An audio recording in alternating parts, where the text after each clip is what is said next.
আমরা রাজধানী ঢাকাতে লোডশেডিং করবার সিদ্ধান্ত গ্রহণ করেছি। শহরের মানুষ আরামে থাকবে এবং গ্রামের মানুষ অর্থাৎ খেটে খাওয়া কৃষক কষ্টে থাকবে, এটি কোনোভাবেই কাম্য নয়।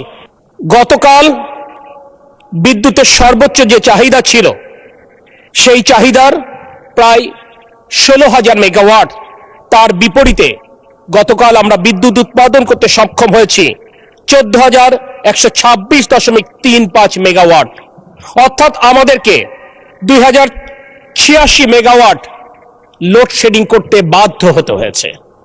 এবং এক্ষেত্রে একটি নীতি এই সরকার প্রথম থেকে গ্রহণ করেছিল, যেহেতু ফসল ওঠার মৌসুম, অর্থাৎ কোনোভাবেই আমাদের কৃষকেরা যেন ক্ষতিগ্রস্ত না হয়, অর্থাৎ ফসলের ক্ষেতে সেচের জন্য পর্যাপ্ত ডিজেল এবং বিদ্যুৎ নিরবিচ্ছিন্ন রাখবার নির্দেশনা মাননীয় প্রধানমন্ত্রী আমাদেরকে দিয়েছিলেন।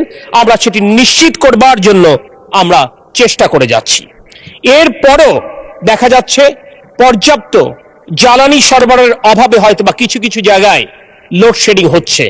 এই বিষয়টি সহনীয় মাত্রায় আনবার জন্য মাননীয় প্রধানমন্ত্রীর পরামর্শে এবং বিরোধী দলীয় নেতার সাথে আলোচনা ক্রমে আমরা রাজধানী ঢাকাতে 110 মেগাওয়াট প্রাথমিকভাবে পরীক্ষামূলকভাবে লোডশেডিং করবার সিদ্ধান্ত গ্রহণ করেছি।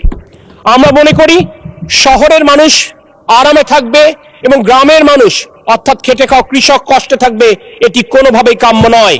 কারণ জুলাই অভ্যুত্থানের চেতনা ছিল বৈষম্যহীন বাংলাদেশ, তাই সমাজ অর্থাৎ শহর এবং গ্রামের মধ্যে কোনো বৈষম্য থাকতে পারে না, এবং সেই বৈষম্য মুক্ত করবার জন্য আমরা শহরেও প্রয়োজনে লোডশেডিং এর সিদ্ধান্ত নিয়েছি, যাতে করে কৃষকেরা তাদের সেচের জন্য পর্যাপ্ত বিদ্যুৎ পেতে পারে।